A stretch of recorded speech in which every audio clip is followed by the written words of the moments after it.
Today is Wednesday, the 3rd of June, and we are reading from day 154 of the Book of Mysteries by Jonathan Cahn. Day 154. The Children of Eve.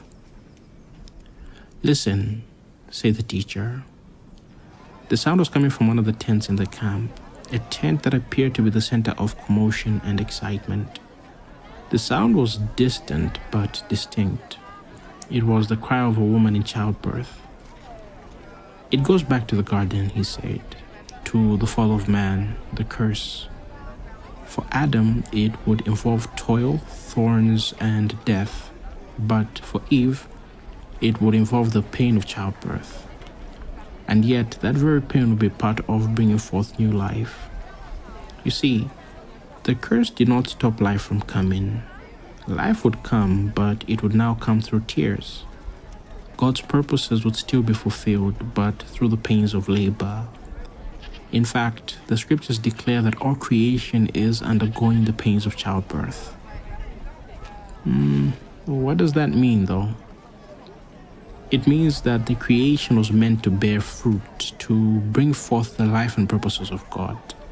But the creation is fallen, and yet, even in its fallenness, it will still bring forth God's purposes in life, but now with birth pangs.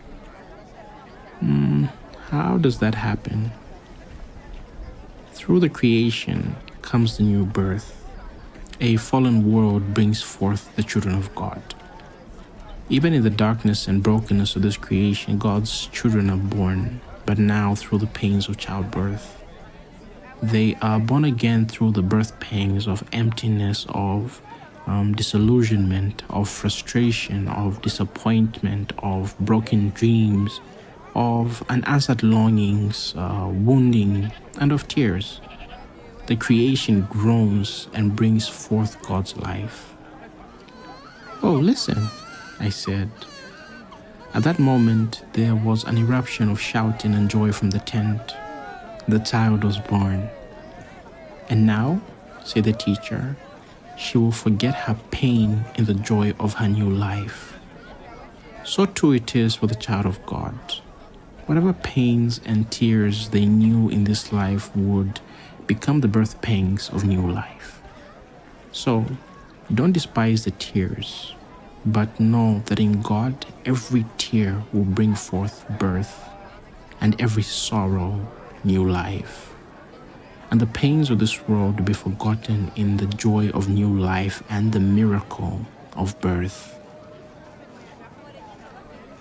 The mission. Remember how God used emptiness, pain, and brokenness to bring you to life. So let every pain of this life become the pangs of birth. And we are reading from Genesis 3, verse 16, and Romans 8, verses 22 and 23. May the grace and peace of God be with you.